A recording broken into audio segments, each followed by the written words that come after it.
pretty decisive loss. Yeah, for Cloud9, they actually lost their first 2 games, and yet in both of those semifinals games, Cloud9 and TSM, they kept their heads, and they fought back for wins. Something they've been able to do throughout a lot of these seasons, or splits, if you will. These organizations are regular practice partners, if you didn't know, which actually led to the players growing very close, as you can actually hear Charlo and Loco say it just in the interview. TSM players were tweeting messages of support for Cloud9 after their rough semifinal start against Team Liquid. Bjergsen did not want to see Cloud9 lose to Team Liquid because he wanted to beat them. I mean, that's a pretty good reason to want to get to the finals. And historically, the matchup has heavily favored Cloud9. We've seen that. But since the start of the 2014 summer split, it's actually swung back the other way, and TSM have a 1-game lead in this overall matchup. Yeah. And, you know, we talk about it all the time, but TSM's biggest strength will continue to be Bjergsen. He reclaimed the MVP title this split and has been a dominating force and should continue to be a dominating force in the mid lane. I mean, looking at this up against Hai, I think this is the critical matchup of this series. Pretty much every statistical category that doesn't have to do with wards and vision control, Bjergsen beats out Hai. It's crazy, and you hear Locodoco just saying as well, we're really worried about Hai. He can pull things out when it matters, and maybe it's kind of like hitting 75, 80s on the test, and then you just ace the exam. As soon as Hai starts doing well, Cloud9 just takes off. That's right. So it could happen. It could happen indeed. Dyrus is sanguine about the prospect of losing games early in the series and says it only fuels TSM to come out stronger in the next round. Even as veteran as TSM is, we always lose the first game because I feel like we don't play our best from the very, very start. And when we get upset that we lost the first game that we shouldn't have and the game is so much easier than we thought it was going to be, we take that motivation and go on to the second game. And if we don't win that, then we take it to the third game. We got to see it at least in Team Impulse series. Even Locodoco thought they would lose the first game of that series against Team Impulse and then win the next 3. Reginald, I ran into him in the hallway. He wanted my prediction on the series. I said 60-40 for TSM because they are a slight favorite here. Right. Then I asked him, and he's like, we'll lose the first game, win the next 3. So, I mean, they're pretty... It's always the way. They're pretty resilient if they think they're going to lose. It's in all sports. You watch the first few pitches, you calibrate, and then you take the swing. That's all you got to wait for. Right now, we're going to get in a game, though. Let's check out the starting lineups. On the blue side, it's Team Solo mid. Dyrus in the top lane. Santorin in the jungle. Bjergsen in mid. Wild Turtle at AD carry. And Lustboy at support. That is TSM with the chance. But on the red side, it's going to be Cloud9. Balls in the top lane, some big-time Hecarim plays in the semifinals, Meteos in the jungle, Hai in mid lane, and then Sneaky and Lemon Nation laning together like always. That's something that kept coming up to me in my notes when I was looking at these teams is you go to Ball's champion pool and you look at Dyrus's champion pool, and there's a lot of that Scion, that Maokai, and the Lulu, and then Ball's always gets the Hecarim ban, but he's getting the things that'll carry. Another threat in the game that's not going to be utility, and he can actually take that lane on his own if he wants. Yeah, absolutely. And one of the things that we have to keep in mind as well on this 5.6 patch that we've been on the entire playoffs is taking the champion pools from those semifinal matchups is very important. Cloud9 and TSM scrimmed heavily against each other in preparation of each of their own semifinal matchups, and what they played there is most of what we're going to be seeing in the finals. Add in a few picks they picked up in the week since, knowing that they are facing each other in the finals. Well, Rumble and Thresh are going to be the ones banned out here with that support ban. I have heard TSM go back and forth between Thresh and Janna, so we may see that getting picked up in some kind of safe composition for them. And right now, the homework seems to be done quite well, taking away priority picks while still getting a few flex in there as well. That Vladimir is a good ban out for the Cloud9 side. Yeah, it's interesting. It feels like they're fearful of either the top lane or mid lane Vladimir, despite Cloud9 not playing any of it in the semifinals. But it is, honestly, in my opinion, one of the best picks on this patch, especially if Team Solo Mid wants to run a lane tank for Dyrus, which is what they did in the last 2 games in the semifinals, where Dyrus played Maokai and Scion in games 3 and 4 against Team Impulse. Well, something that TSM kind of faced with a ban towards them like that, Impulse rather, banned that Cassiopeia. They were a little confused because they didn't play the Cass. It's kind of the same idea with the Vladimir not being played by Cloud9, but it's still something that they fear. That Janna actually gets banned out too, so Lustboy gets hit with 2 along with Dyrus's. They're targeting, surprisingly, Lustboy's support champion pool. We know Lustboy is a very good disengage support, but with the Nautilus ban being thrown at Lemon Nation, that was actually Lustboy's 3rd support. So they're now pushing Lustboy down to number 4, And those target bans and support also suggest that Lemon Nation may have been working on something special. He is usually the first one in North America to pull out supports, and we were talking a little bit about a potential support Kennen, which maybe we'd see from Lemon Nation now that all these supports are banned out. Yeah, it hasn't really made its way over here just yet, but it would be awesome if Sneaky could also pull out that Callista combo. Gragas gets taken away, something Meteos and Santorin have both been using to great effect throughout the last few weeks of the split. And you would see that in EU huge as well. I feel like Meteos will match the Gragas with the Sejuani pick eventually. I don't know when it will happen in this draft. I'm not sure which jungler Meteos actually values higher. Yeah. He's a bit of a troll when you talk to him. I was trying to ask him about it, and he asked me, which jungler do you think is better? I said, I think Gragas wins. He smiled and said, we'll see about that. We'll see about that. So well, I like the fact that both teams are like, the junglers are going to play something that's going to be good anyways, so let's ban out other lanes, and the junglers can get to pick what they want. No jungle bans here, so that Gragas goes over, and we see Cloud9 now with the Maokai and the Urgot to come out. That Urgot's very intriguing because it can go in either the mid lane or the bottom lane. It flexes like that. Wild Turtle also had a really bad time in laning phase against Urgot when Apollo played it in the semifinals. It also opens up the possibility for Cloud9 to build a heavily tanky team, which would diminish Bjergsen's effectiveness if he picks an assassin. It's actually very, very potent from a champ select and versatility perspective to have Urgot locked in that early. Well, Dyrus is saying, yep, yawn Lulu once again. Let's do it. Keep safe in the top lane and the Kog'Maw. They literally are sticking to their guns if they pick the Kog'Maw here. Within the video they just released, they said if we ever get that composition again and we have a Lulu, just pick the Kog'Maw. It'd be crazy if they actually just stick with that. They do have some protection stuff ready to go with it. Nami too. They almost, oftentimes, I say a team is best served by just locking in the champions immediately, but I think it was a little bit of a mind game there, hovering the Kog'Maw, saying, you guys don't want to pick all tanks, we'll just pick Kog'Maw. We're going to do it. We're crazy. But honestly, Lustboy being pushed down to his fourth support, Nami, is a throwback actually more to last split, where he played a lot of Nami. And it is also good disengage against a tank team, which Cloud9 is building up real fast. World of Tanks team. Look at this. Sejuani and Braum as well. So they're bringing the ice with the last two picks there. Going to be a great fight composition from Cloud9. Something they have a forte in. Yeah, that'll be interesting. Now the question will be, how does TSM counter this? You know, Vladimir is already banned away. He's good against a lot of tank tops. You want to be able to build something that does sustained damage, AoE damage, or shredding damage against a tank. Orianna Kog'Maw is pretty good, but it makes them have one source of threat. Ziggs in an 80 carry would punish their grouping aspect. That's something that Cloud9's team is going to do. It's going to group heavily. So therefore, Ziggs and Jinx right there, that's a lot of AoE damage that can maybe punish a tank ball. You were correct that Turtle had a hard time against that Urgot, but once they got out of lane, he was definitely racking up the kills with a Jinx. So he will once again pick that Jinx. We'll see if this is actually Sneaky's, though. I like the Ziggs a lot more compositionally, but in order for Bjergsen to be on a playmaker who can roam and impact lanes, Ahri is his style of pick. That's more of a pick that is just saying he is going to beat high and be able to impact other lanes. Not as much about the team fights, because if Bjergsen can win the lane, then he will have the impact in those team fights. Well, hopefully they can get a little bit of wave clear for Cloud9 in this last pick. Not a whole lot represented by this tank lineup that they're bringing to the table just yet. They can sure fight a good fight, though. Well, now we'll get to see whether they pick an 80 carry or a mid laner, which will define Cloud9's team composition. We've been wondering what high breaks out. What if they did a Corki mid here and then threw Urgot in the bottom lane? Corki was High's best pick pretty much in the say that is still left up. Or just speed for the Tonks. So there's their wave clear. Yeah. That's really interesting. I can't wait to see High's Urgot here against Ahri.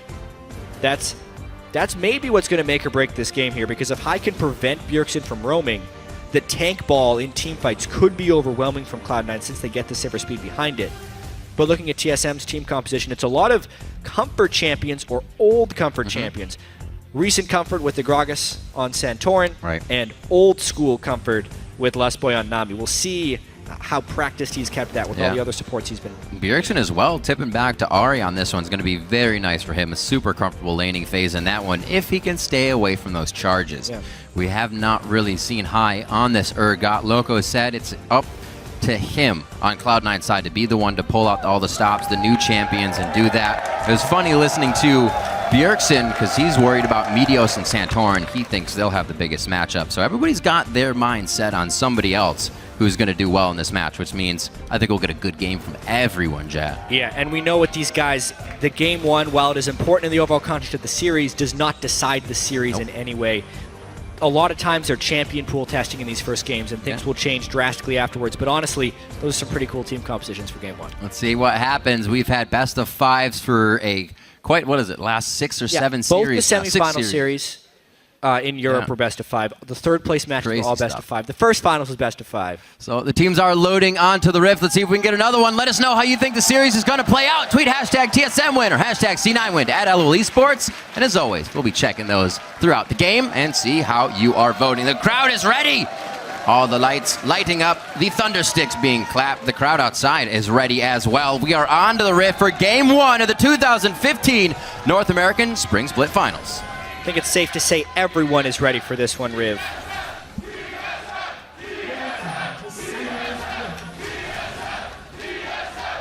Man, I wonder if it separated TSM inside and Cloud9 outside. No, I think that's just all TSM fans. I didn't really hear any chance. There are a lot of Cloud9 fans, but there are many more TSM fans. Indeed. As we have learned. Woo! Just got to get it calibrated and figure out where everything is. Scope was off a little bit. So the early wards aren't getting too deep here. Santorin's obviously able to just brute that one in. I'll give Meteos a little... No, it should be down before he goes for his Raptors, rather.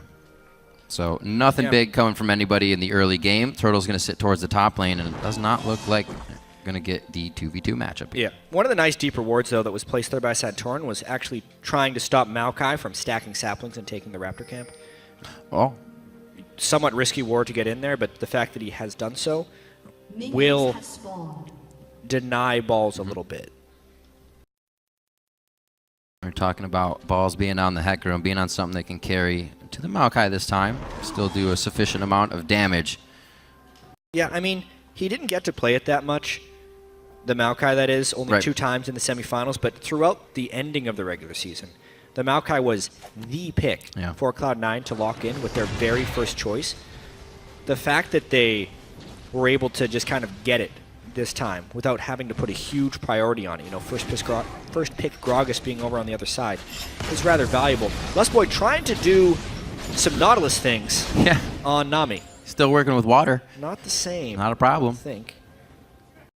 Just being smooth. I don't think he's going to get too far in this one. Just knowledge of what Cloud9 is doing and at what speed. Elimination's going to try to do a little bit of his own scouting here as he heads down towards the bottom side of the map. It looks like they are out already. He doesn't even get You can tell these guys practiced a lot against each other because they got the same ideas with what to do in these lane swaps. Honestly, TSM wins out on that a little bit. Basically, Lemonation's invade was later, and even though he stole one tiny little Raptor, the camp itself wasn't stopped. Whereas for Cloud9 here, they forewent doing the Raptors and ran straight to the other side of their jungle. Therefore, it's actually the TSM duo jungle here of Darius and Santorin that are ahead on experience. Scuttle, given over to Meteos. Play that well. Looks like he might get a ward over the wall here, and they are going to quickly get this. Lemonation's ward towards Red, definitely giving them a little bit of help to make sure nobody else comes in. And 3 wards with the Scuttle Crab is all they need. With a level 1 support, too. So really low experience values here really from Cloud9. There will be more experience, substantially more experience on the side of TSM. And for a Dragon, they get first shot at ganking high here. Gragas Flash E is one of the most lethal ganking tools. Ooh! So that's one way to stop it. Is if High... That's all credit to High there, actually, for avoiding that gank. Because Odd One is watching as well. Oh, yeah. But because he knows that the Gragas gank early game, if he flash E body slams you for the stun, it's almost a guaranteed death because Bjergsen would charm him for sure. And when Santorin was body slamming in, he wouldn't have been in range unless he flashed, but High respected it flashed anyway, was able to get it alive. Hey! 1-2 miss there. Dyrus is going to be able to head a bit of a split in the uprights on that one, and TSM looks like they can get out safely. They have to be careful of what's really happening here, though. Can they get out in time? They're still going to try to take down Dyrus. The Ignite is on. The Ignite is ticking. Is it too little? And he stays alive with the potion just chugged at the right time. If not for the 3-man bubble from Lustboy, which he flashed in for, Dyrus was dead for sure. So Lustboy supporting everybody but Wild Turtle early on in this game. Yeah, Lustboy doesn't even need training wheels back to these champions. He's just straight off and running. No mistakes, all plays right out of the gate for him. A nice hit by Bjergsen. He needed that 5-4 in this lane, not too far behind, but he's been taking those corrosive charges a little too much, and High has that upper hand. 34-25 in the mid lane right now. So Turtle freezing away in this top lane, shouldn't really see any trouble for quite amount of time in the game here. So he should be big for TSM come mid-late game. And someone who is not very big right now for Cloud9 is actually Balls. Level 2 on Maokai, everything has gone against his farming early on in the game, which typically does not work out for Cloud9 when they need him as an initiation threat. Think about the very early jungle. Lustboy pushed him off of the Raptor camp. He couldn't share that. The first experience Balls actually got was sharing the wolves on the other side of the jungle. Then he never even got lane experience because the dive was shut down. He never got kill or assist gold. And now he's set up in a lane against Lustboy and a level 5 Jinx. There is no way he gets meaningful farm in the next few minutes. TSM getting everything to fall into place accordingly, and that ward early from Santorin towards Raptors was a pretty big catalyst to make all of this come to be. Cloud9 still clearing together towards this top side. Ball's trying to keep himself somewhere in experience range to be able to help in this game. Santorin now is by himself. It's definitely going to start to catapult him ahead a little bit more. That first pick Gragas, and Santorin, he played it in all 3 of TSM's victories in the semifinals against Impulse and shut down Rush, who had been a jungler who was on complete fire for the last half of the split as well as the series against Gravity. Santorin exhibits a large amount of control on the map on Gragas, both from just his clearing but mainly his gank potential and his consistency as a player. All coming in huge on the jungle Gragas. Yep. We really haven't seen too many woes with these teams. Santorin's kind of the biggest woe right as IEM hit before the season started was really all that TSM had to work on. People thought that he might kind of just be in the back pocket of Bjergsen all the time. Santorin won't be something TSM needs to grow, but I think he grew a little bit faster than everybody thought he could. Yeah, an unfortunate tech issue. High spilled his drink on the keyboard, so classic mistake for the home game. Urgot is so sloppy. God. Just get control of yourself. Yeah. Prompting this pause. Not a problem. That's unfortunate. Really. At least it's not kind of like an emotional thing. You're just like, oh, man, now I'm really in for it. It's just kind of like, whoops, we're good. It's actually surprising that this hasn't happened before. I mean, think of all the LCS games we've had. Well, we took the banana away from Lemon Nation before anything could happen last time, so. See, he's still getting support. Make sure everything still works. Maybe they'll get him a replacement keyboard. We shall see. But honestly... Are getting a replacement, yes. But yeah, we were talking about Santorin and how he has been helping the team. But looking at these teams, 2 of the only teams who saw 0 subs or changes throughout the split. So it's kind of no real surprise that they are the top 2 fighting for the finals. Yeah, Cloud9 no supports or subs in LCS play for 2 years now. Yeah. TSM, if they do a supporter substitution, it usually works out for them. Finding Santorin, and it wasn't always like this. Like this TSM team is actually somewhat battle tested at this point, right? Because if we do think back, not the IEM they won in Katowice, but the IEM they didn't win in San Jose before the LCS split happened. Things weren't looking that great. Bjergsen was killed multiple times by Power of Evil. Right, this new guy Bjergsen had lost it. They said Santorin was out jungled. He wasn't going to be able to do anything. Then they come into the LCS season and they pick right up after. They win IEM Katowice against Team WA in the final. To be honest, all of that did happen to now the second-place team in Europe. So, yeah, I know. And Unicorns of Love proved to be pretty good. Yeah, Unicorns of Love definitely came out strong. So they were showing what they had. and TSM just wasn't ready. But as we've said before, they do pride themselves on being able to fix these situations and come out on top. Yeah, and now we come back There we go. into high. He has to lane against the MVP Bjergsen here. It's been a pretty poor split for Cloud9, all things considered, but again, they find themselves sitting in the final. We look back, regular season, week 1 even, they were last place in the LCS. They're the only team to go 0-2 in week 1. Fighting back from that, they had to continually climb up the standings. They only got their bye in the last week of the regular season by beating the top 2 teams in the LCS consecutively. They got that seed. Then, in the semifinals, they were down 0-2. They were already thinking about how to pick up the pieces, how to recover this Cloud9 brand, how to reassert their dominance. But they actually haven't lost it yet. They've been closer than ever to looking mortal and not the dominant team in the North American LCS. And now they spilled drinks on their keyboard. Yep. So just right when they were on the cusp of reaching the pinnacle once again. It's different to look at, though. The way they surged through the split is almost scary if I were them in the first split. Hey, they beat it so well, you almost can't quantify how that was, why that was. Was it just because teams weren't ready? Were they always getting the better picks? Was it in Champion Select? What was that Pandora's box, and can you find it again? Because that is the real question, right? Where did that Cloud9 go? Or did everybody just get amped up and better because they were good and they raised the competition? Trying to recapture the dominance of their 25-3 split they had when they entered the LCS. I don't know if we'll ever see another North American team as dominant as Cloud9 was. Because honestly, the scene has grown so much since then. We look at the successful brands in North America now, and it's the teams with the coaching staffs and the experience and the top talent they've been able to recruit. And that's what ends up in the finals here. Cloud9 with the experience, TSM with both. And now we're back in. High's replacement got his keyboard. Yes, he did. I was always a big proponent of fresh blood in a scene being able to do very well, wanting it more, going even harder. Not that it has fizzled out for these teams. The veteran status is now what brings them to this level, and caliber of play. A lot has been dodged out by Fancy Feet High.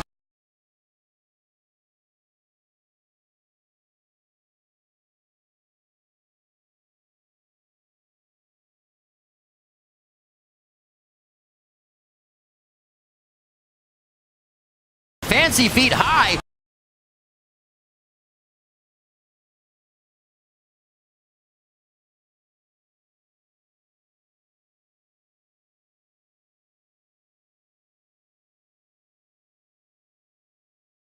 Fancy Feet High.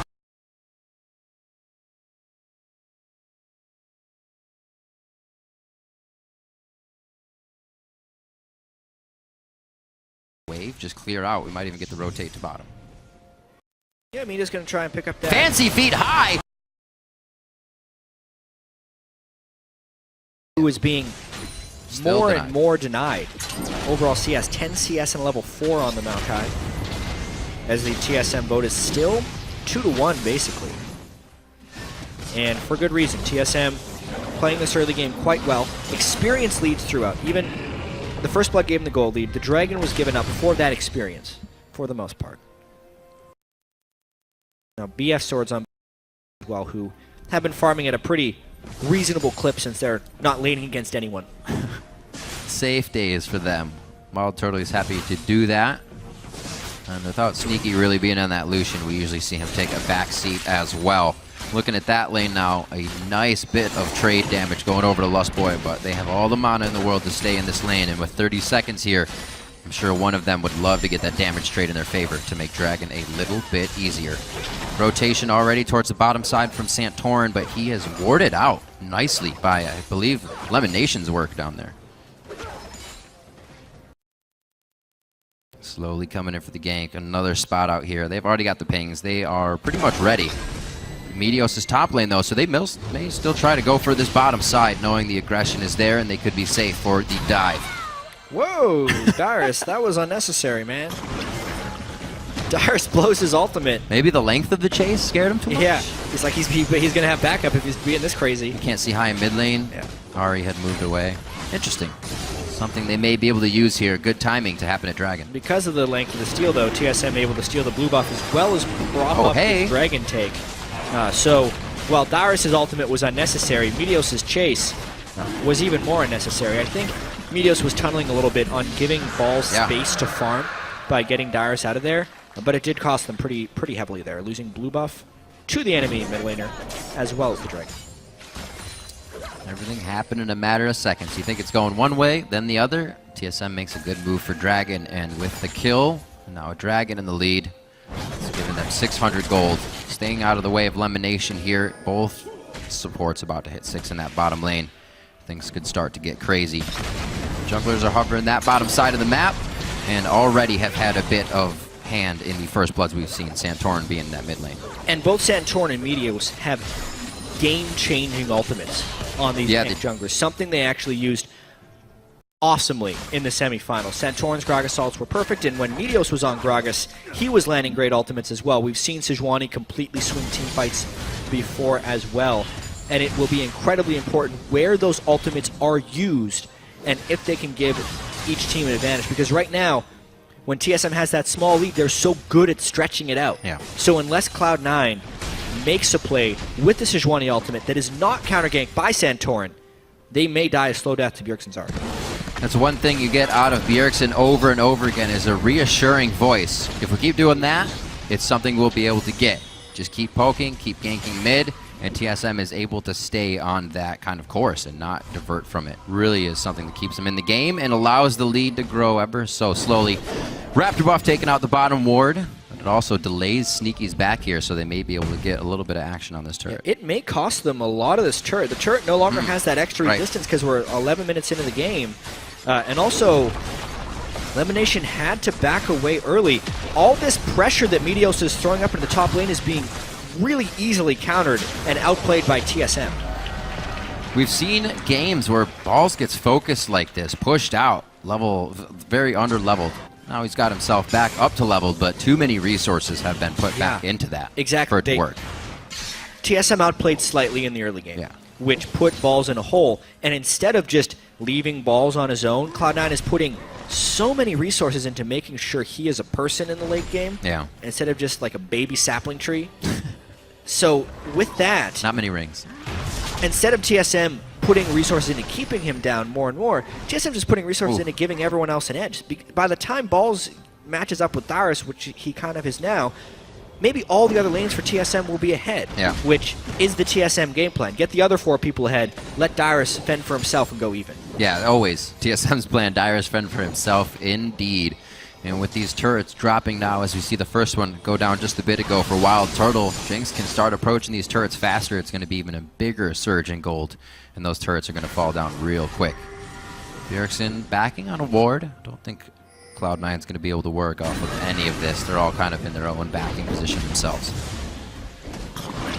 So, didn't expect this slow first game, but both teams are definitely giving each other a lot of respect. Yeah, they are definitely just taking it slow, not trying to take too many risks. These teams they're very different than Unicorns of Love and Fnatic, strategically, to put it in some finite terms. Honestly, these guys just don't fight as much as Fnatic and Unicorns of Love do. They have heavy vision games that evolve around each other. Cloud9 actually won a lot of games in the middle of the season with incredibly low kill counts. TSM has been known to play that way as well. When the team fights break out, they will be explosive, but don't expect them to just happen out of thin air. Going to be difficult. Balls just on charging up that Rod of Ages, but Catalyst giving him a little bit of HP. It looks like maybe needed in what could be this 4v2 fight in the top lane. 2 in the mid here. Bjergsen, or rather High and Elimination are hanging out there as Bjergsen started to rotate, but he pulls it back. They could still get balls off of this chase. Bubble hits, but it doesn't seem like they took the steps to actually take him down. Oh, hello. Yeah. Cloud9's got to try and make a play here. It's on to Dyrus. That ultimate is still up for him. He can get the Wild Growth on. I don't think it's going to be enough as Winter's Bite and Concussive Blows just equal out to the stun. And Dyrus goes down. So Cloud9 get a trade on the bottom side for a turret, but they've lost another one up top as well. Good job right there for Cloud9 to get aggressive right as the turret was falling. Dyrus needed to fall away from that turret to not be at risk for that engage. But now that 2 big ultimates have been blown by Cloud9, TSM looking to maintain the pressure in the mid lane.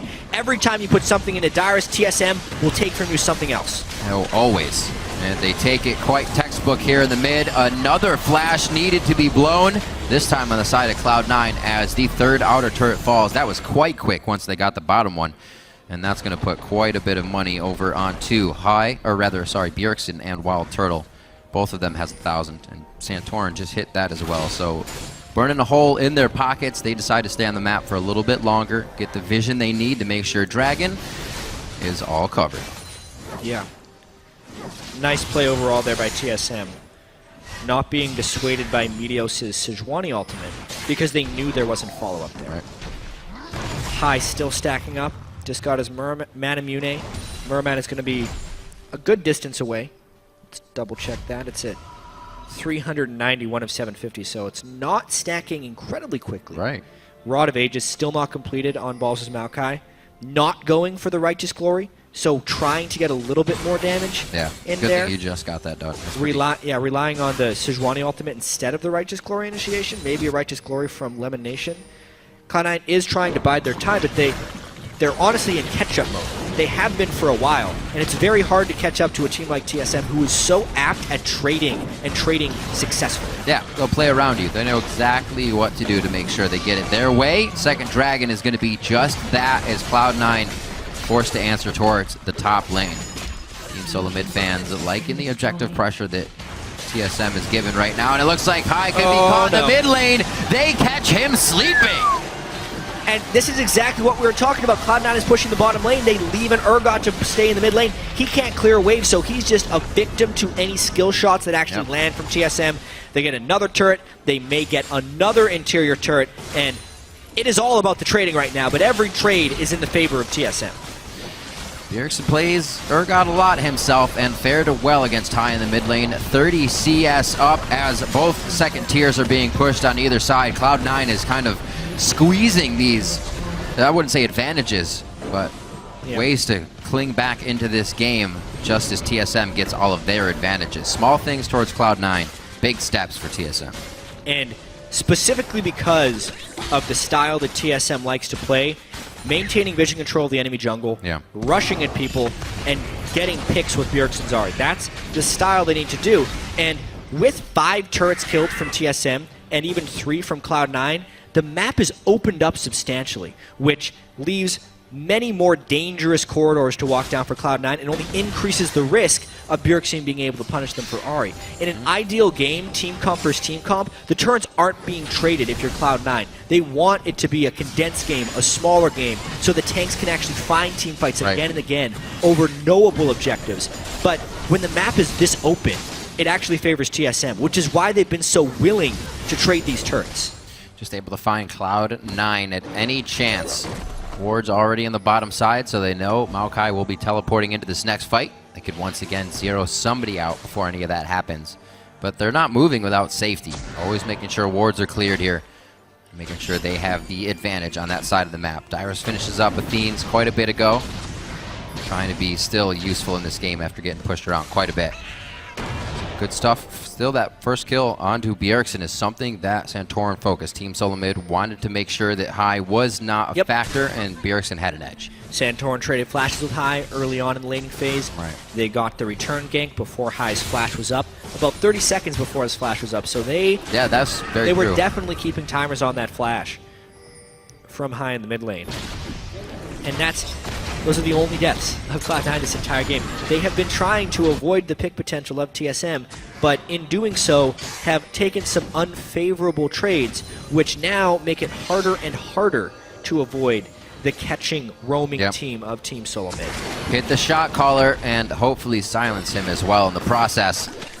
Towards the top lane, the zap will not make it across, but Vision allows them to know they can go for the Gragas cast. That's onto Balls now. A little bit too much defense for them to break through those tanks, and quite a few ultimates used by TSM there. What an awesome matchup of junglers right there. Santorin landing a great ultimate on Balls, but then because Meteos landed his ultimate on Sejuani, he neutralized him. Two good junglers there making some nice plays. Fan zone. Very sunny outside, it seems. Enjoying the matchup. A little bit of heat out there as TSM putting the heat on Cloud9. 20 minutes into this matchup, already approaching the last second-tier turret. A little bit of a TP coming in, but that was also seen. Dyrus says, I am right on your heels. Who needs the wild growth? I got speed. I can give it to you. And it looks like they want a bit of the fight. Knowing Lemonation's Glacial Fissure's coming out, they back out. They disengage for a second, and both teams now are kind of creating a line of scrimmage to say, who's next? They kind of realized they were out of ultimates when that fight started. Neither the Sejuani or the Gragas could add to that one. And Ball's also TP'd in without home guard, so neither team wanting to fully commit to a fight there. And they end up just delaying each other. A lot of respect. Bottom wave needs to be cleared out here for Cloud9, so this actually works out nicely for them that they can, relieve a little bit of that pressure and start to get some breathing room. Baron is up. We've seen some very, very, very early Barons here throughout the finals, the playout, or rather, through the final games, I should say, of third, fourth place yesterday in the semifinals. Doesn't seem like anybody's too worried about it here. Scuttle Crab averting from Dyrus. Can't get it. Sneaky farming pretty well. Matching Wild Turtle. CS for CS, but unfortunately Wild Turtle's got that kill on him, so a 300 gold edge. Both these 80 carries, the main damage dealers for their teams throughout the year, if we look at damage dealt to champions as well as kills. Wild Turtle had more kills, deaths, and assists than Sneaky during the regular season. Every category just plays crazy. Yep. Whereas Sneaky had a higher KDA and better CS numbers. Honestly, we're kind of seeing something similar in this match, but as much as we talk about Bjergsen and High, this game is just as much about Sneaky and Wild Turtle. These guys have both stepped up in really big ways this year. Probably the two best 80 carries in North America now, going head-to-head in this classic TSM versus Cloud9 matchup. Yep. Saw him quite a bit on different 80 carries, spot. But now Jake's Silver. What a hit from the ultimate from Meteos! TSM is locked up and now retreating as Cloud9 is trying to get the cavalry to approach on this, and they cannot get through the choke point as TSM made their way out very fast after losing Bjergsen. TSM is lucky to only lose one player after that initiation. Cloud9 going to try and push down this mid turret as fast as possible because there's a Dragon objective up as well. They have a very small minion wave, but it doesn't look like it's going to matter. They have enough damage. They should be able to get Dragon here in a very big move. Completely evens out this game. Next few turrets are going to be really big. The fact that Cloud9 could posture outside of the Dragon with that many missing turrets, they're missing 4 turrets on the Dragon side of the map that is all danger walking through. But that specific corridor is actually where they want to catch a fight. TSM lost a fight in this spot to Gravity during the regular season against an Urgot. Wow. 4-man Sejuani ultimate. Giant Sivir damage coming in as well. High is not even involved in that fight. I think that's the main reason you only saw 1 casualty, because no one else could be swapped back into the team for additional kills. But it puts Cloud9 back in position in this game, and critically gives them some time to set up defensive wards. It's just a whole lot of high-level play coming out of that. Cloud9 got the engage they wanted, which they'll probably never get again. Most teams would have completely died in that situation, which TSM didn't actually die. They disengaged. These guys are on point on both sides. Cloud9 somehow needs to find that one more time. A hole in TSM's vision control. They have a double sight stone and 2 upgraded yellow trinkets. Previously, Cloud9 was the team that did the double yellow trinkets because Meteos would like to put more of his gold into combat items, and they'd get less vision denial, more overall vision. TSM should have more overall vision right now because of the double sight stone. They had like and 4 the double wards on that trinkets. spot. 1 ward got them out there. 4 people on this team, aside from Wild Turtle, can keep 3 wards out on a map indefinitely, and they didn't have the wards there for the Cloud9 fight. Just a lapse in vision control there from TSM, costing the Dragon. Taking their time for right now, that is for sure. The gold is even right across the board with the Dragons. And kills! Thought Santorin was going to be stepping a little too close, but he's able to suck in his gut there and get out of the way of the Winter's Bite from Lemonation. Cloud9 is now, you can see, kind of on the forefront here. They want to start the engages. They're not afraid anymore. The team has grouped in mid, and they're looking for Team Solo Mid to make another mistake. Yeah. Well, what's happened now is Cloud9 has successfully denied a lot of the vision. Good pink wards, good sweeping, 1 upgraded sweeper, 2 normal sweepers for Cloud9. But if we look at where TSM is going, they don't have good vision control. That's why they're having Santorin run in as the tanky Gragas with a Lulu to shield him and try and get these wards. Cloud9 only wants to catch them. It's a big game of give and take here. TSM has already traded the majority of the objectives, so there's not much more trading they can do now that they've lost vision control. Right. You saw him, Santorin, do it once again there. Almost put them in a scary position. See Whimsy and other speed-ups being used, saying, shouldn't be here. Once again, Cloud9 approaches. These guys are just lining up for the fights. Good thing they cannot see Sneaky right now over at red. I'm pretty sure that would be a nice engage for Team Solo Mid to hit on. They stave this one off. The thing is, it's very tricky for TSM to find an initiation without vision control. If they're just walking straight up to Cloud9, they can't really get through the tank lines. They need to pick off one person at a time.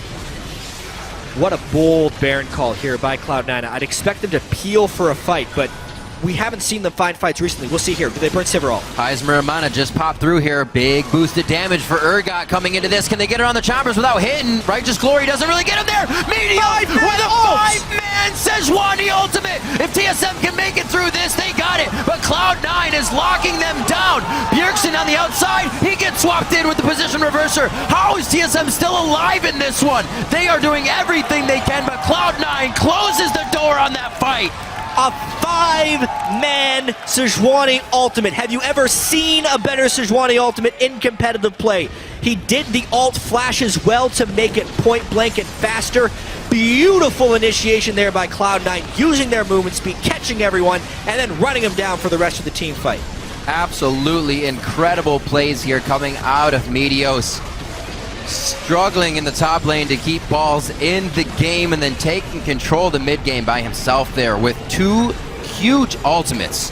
One from the blue and now that second one. Let's see it again. Game-changing plays right there. They walk around the chompers. Watch this. Ooh. Okay, so what he did is he actually flash Q'd to get in point blank range and then just hit his ultimate. So he didn't actually instant cast the Sejuani ultimate, but the effect was the same because he was right next to TSM when it landed.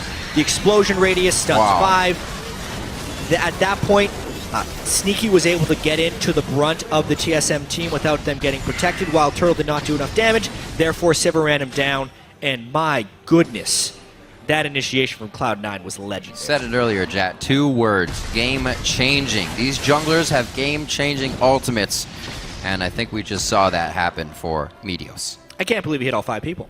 Like, TSM has been disengaging so well this entire game, and Meteos has landed one ult on 4 and another ult on 5. TSM does need to spread out a little bit. I think that's one thing we've learned here. Now with Baron Cloud9 trying to siege, it's going to be tough. It is going to be very tough for TSM now to reassess how to get back into this one. They still have a bit of vision on their side of the map, but these fights are happening right out in the open. And Cloud9 is using their fright prowess in this tank line to just get the fights done. A huge gold lead now of 4,000 after a neck-and-neck game for the first 25 minutes. Did not think that was going to be the way the game changed, that's for sure. What an incredible way for Cloud9 to start things off here in Game 1. Down a ton of turrets as well, and it's not over yet because TSM can still catch out individual members of Cloud9, and the only fights they've lost have been off of 4 to 5 people getting caught in the Sejuani ultimate. I think Meteos saw him there. Yeah. He definitely had sight. TSM has control over this dragon, though, because of poor back timings by Cloud9. They end up getting this 3rd dragon. I feel like that was to the wayside for Cloud9, but they still have to be careful as that creeps up towards 5. Aspect of the dragon is still something that can close the door right back on you. Cloud9 would not be feeling too good. We have a long series here. We are only in Game 1, and 30 minutes is what we were kind of seeing as a lot of these games end yesterday, back and forth, and these guys are going to take each other to the late game. 3 kills for Sneaky now as he is really becoming a big factor over on the side of Cloud9. Wild Turtle's picked himself up a few as well. Wild Turtle going for the higher damage build with Phantom Dancer, but Sneaky completing his 3rd item faster. They also catch TSM out of wits. Wow. And they push straight down. That's an inhibitor gone, most likely.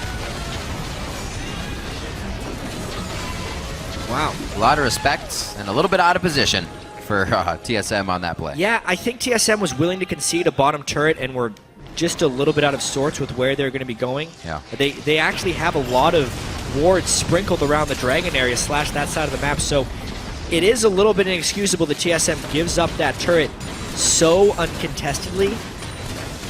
But with that inhibitor down, that is mission successful for Cloud9 with the Baron buff. They can now use that pressure of super minions the next time a major objective comes up, like when the Baron respawns.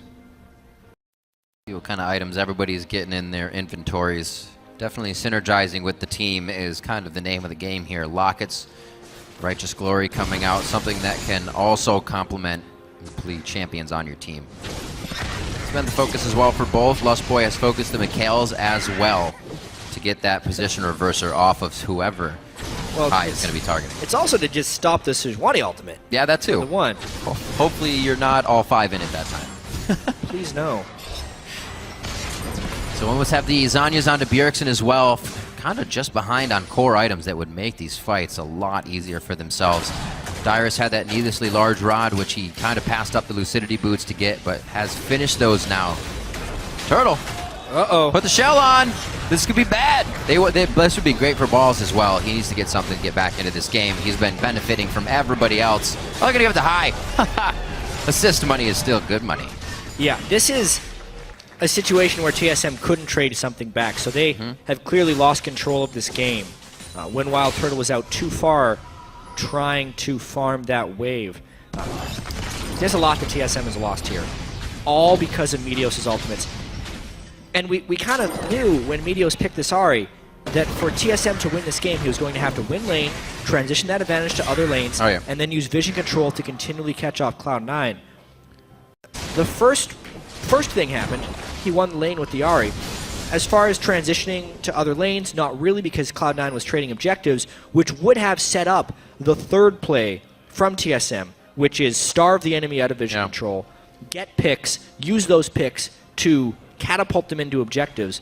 But as TSM was going for those picks, miraculously, Cloud9 worked around TSM's vision net. Meteos landed several good ultimates, and now the vision net is gone.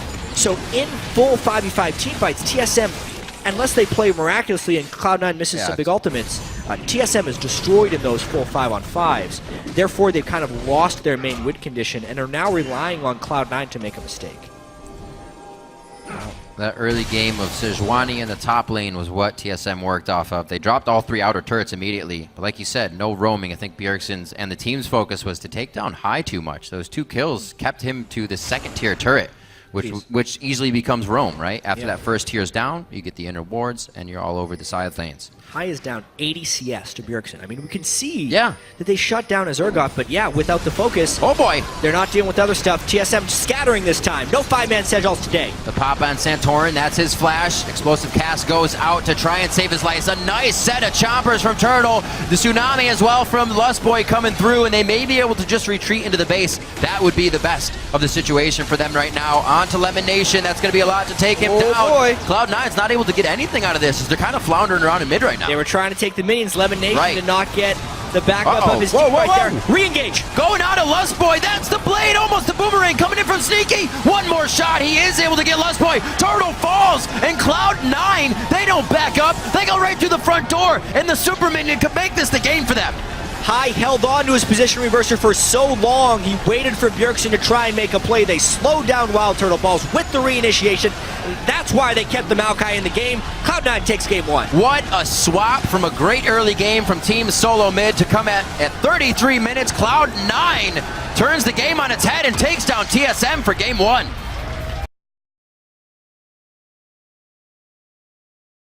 Overall by Cloud9. Really great job by Cloud9. They're fighting back from some early lane deficits.